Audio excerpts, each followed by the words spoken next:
2023 അവസാന സമയത്ത് വന്ന് നമ്മളെ എൻ്റർടൈൻ ചെയ്യിപ്പിച്ച സിനിമയായിരുന്നു ഫാലിമി. ബേസിൽ ജോസഫും ജഗദീഷും പ്രധാന കഥാപാത്രങ്ങൾ ചെയ്ത ചിത്രം നവാഗതനായ നിതീഷ് സഹദേവാണ് സംവിധാനം ചെയ്തത്. ഈ ഒരു സിനിമയിലെ കുറച്ച് ഹിഡൻ ഡീറ്റെയിലിങ്ങും മിസ്റ്റേക്സുമാണ് നമ്മുടെ ഇന്നത്തെ വീഡിയോ. ഏവർക്കും സി ഫ്യൂഷനിലെ മറ്റൊരു ഹിഡൻ ഡീറ്റെയിൽ വീഡിയോയിലേക്ക് സ്വാഗതം.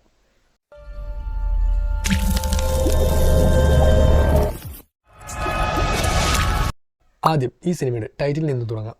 ഫാലിമി. അക്ഷരത്തെറ്റോടുകൂടിയുള്ള ഈ ടൈറ്റിൽ ബോധപൂർവമാണെന്നാണ് ഡയറക്ടർ നിതീഷ് സഹദേവ് പറയുന്നത്. എല്ലാ ഫാമിലിയിലും ചില കുറവുകളുണ്ടാവും, കുടുംബാംഗങ്ങളുടെ സ്വഭാവത്തിലും വ്യത്യാസങ്ങളുണ്ടാവും. അതിനെ ഇൻഡിക്കേറ്റ് ചെയ്യാനായിട്ടാണ് ടൈറ്റിൽ ഈ അക്ഷരത്തെറ്റ്.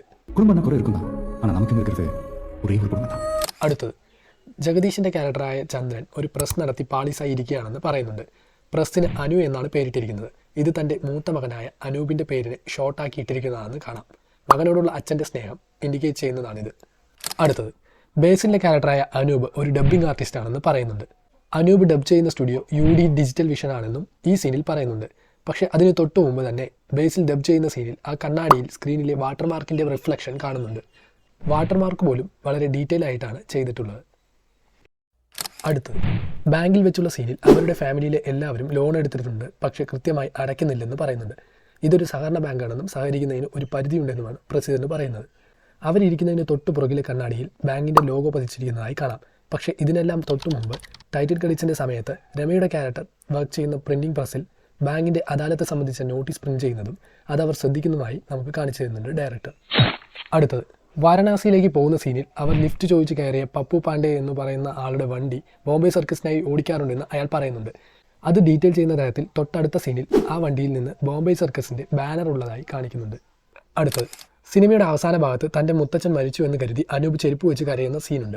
അത്തരത്തിലുള്ള ചെരുപ്പാണ് മുത്തച്ഛൻ ഉപയോഗിക്കുന്നതെന്ന് കാണിച്ചു തരാൻ മുമ്പ് തന്നെ ചെരുപ്പിനൊരു ക്ലോസ് വെച്ചിരുന്നു ഡയറക്ടർ. അടുത്തത്, റെയിൽവേ സ്റ്റേഷനിൽ മൂത്രമൊഴിക്കാനായി ടോയ്ലറ്റിൽ പോയ ചന്ദ്രൻ തിരിച്ചിറങ്ങിയപ്പോഴാണ് താൻ കയറിയത് ലേഡീസ് ടോയ്ലറ്റ് ആണെന്ന് മനസ്സിലാക്കുന്നതെന്ന് ആ ഒരു നോട്ടത്തിലൂടെ തന്നെ കാണിച്ചു തരുന്നുണ്ട്. അത് ആ ക്യാരക്ടറിൻ്റെ അശ്രദ്ധ നമുക്ക് കാണിച്ചു തരുന്നു. അടുത്തത്, തൊട്ടടുത്ത വീട്ടിൽ വീൽ ചെയറിലിരിക്കുന്ന ആൾ അനൂപിൻ്റെ മുത്തച്ഛനെ വിളിക്കാനായി ഒരു മുത്തുപെറുക്കി ജനലിലൂടെ എറിയുന്നുണ്ട്. അയാൾ മരിച്ച ശേഷം ആ ജനലിന് സൈഡിലായി ആ മുത്തുകളിട്ട ബോട്ടിൽ കാണാം. അടുത്തത്, വീൽ ചെയറിലിരിക്കുന്ന തൻ്റെ കൂട്ടുകാരൻ മരിച്ചുവെന്ന വിവരം കേട്ട് മുത്തച്ഛൻ കരയുന്നൊരു സീനുണ്ട്. എന്നാൽ തൊട്ടു മുമ്പ് ആ ബസ്സിൽ ആളുകളുണ്ടെങ്കിലും അടുത്ത സീനിൽ അവരെ ആരെയും കാണാൻ സാധിക്കില്ല.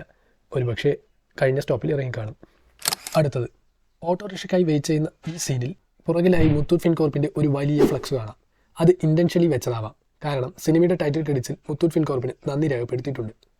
ഈ സിനിമയിൽ മേരാ പ്യാര ഫാമിലി എന്ന് തുടങ്ങിയ ഗാനമുണ്ട്.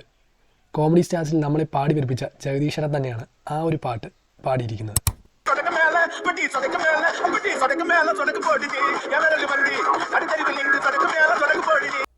അടുത്തത്, ബേസിൽ ഫോൺ ചെയ്യുന്ന ഈ സീനിൽ പുറകിലായി കാണുന്ന കോസ്റ്റ്യൂം എവിടെയോ കണ്ട പോലെ തോന്നി. പക്ഷേ അതല്ല, അതിന് തൊട്ടു മുമ്പത്തെ ദിവസം ബേസിലിട്ട ഷർട്ടാണ് അവിടെ അലക്കിയിട്ടിരിക്കുന്നതെന്ന് മനസ്സിലായി. ഇനി ഈ സിനിമയിലെ കുറച്ച് മിസ്റ്റേക്സ് നോക്കാം. ഒന്നാമത്, ബേസിൽ ഡബ് ചെയ്യുന്ന സീനിൽ ഫോണിലോട്ട് ഒരു മെസ്സേജ് വരുന്നുണ്ട്. അപ്പോൾ ഫോണിൽ സമയം 11:04 ആണെന്ന് കൃത്യമായി കാണാം. എന്നാൽ തൊട്ടടുത്ത സീനിൽ ബേസിൽ വോയിസ് മെസ്സേജ് കേൾക്കുന്ന സമയത്ത് ബേസിലിൻ്റെ വാച്ചിലെ സമയം 7:10 ആണ്. ഇതൊരു മിസ്റ്റേക്ക് ആയിരുന്നു. അതുപോലെ തന്നെ മെസ്സേജ് കേൾക്കുന്ന സമയത്ത് ഹെഡ്ഫോൺ ഊരി നേരെ മൈക്ക് സ്റ്റാൻഡിലോട്ട് വെക്കുമ്പോൾ അത് താഴെ വീഴുന്നുണ്ട്. പക്ഷേ അതൊക്കെ നാച്ചുറലായി കൈകാര്യം ചെയ്തിട്ടുണ്ട്. രണ്ടാമത്തത്, ഇവർ സംസാരിക്കുന്ന ഈ സീനിൽ തൊട്ടടുത്തുള്ള ഫ്രിഡ്ജിന് മുകളിൽ ആദ്യം തുണിയിട്ടതായി കാണാം. പക്ഷേ തൊട്ടടുത്തുള്ള സീനുകളിൽ ആ തുണി കാണാതെ പോവുകയും പിന്നീട് അവിടെ തന്നെ തിരിച്ചു വരികയും കാണാം. ഇതൊരു മിസ്റ്റേക്കായി പരിഗണിക്കാവുന്നതാണ്. അതുപോലെ തന്നെ ബേസിൽ സംസാരിക്കുന്ന ഈ സീനിൽ പുറകിലെ ടേബിളിൽ വെച്ചിരിക്കുന്ന ബുക്കുകളുടെ സാധനങ്ങളുടെയും position frame to frame change ആയതായും കാണുന്നുണ്ട്. അതും ഒരു മിസ്റ്റേക്കാണ്. അടുത്ത ഒരു അബദ്ധം ഈ സീനിലാണ്. ഈ സിനിമയുടെ കഥ നടക്കുന്നത് 2022 എന്നാൽ ഈ ട്രെയിനിൽ ഒട്ടിച്ചിരിക്കുന്ന G20 ഉച്ചകോടിയുടെ പോസ്റ്റർ അതെങ്ങനെ? G20 ഉച്ചകോടി 2023 സെപ്റ്റംബറിലാണ് ഇന്ത്യയിൽ നടന്നത്. പിന്നെ എങ്ങനെയാണ് 2022 നടക്കുന്ന കഥയിൽ ആ പോസ്റ്റർ? ഇതൊരു അബദ്ധമായിരുന്നു. അടുത്തത്, അവർ കയറിയ വണ്ടിയിൽ ഒരു ബൈനോക്കുലർ കാണാം. ഫ്രെയിം ടു ഫ്രെയിം അതിൻ്റെ പൊസിഷൻ മാറുന്നതായും കണ്ടു. അതും ഒരു കണ്ടിന്യൂറ്റി മിസ്റ്റേക്കായി പരിഗണിക്കാം.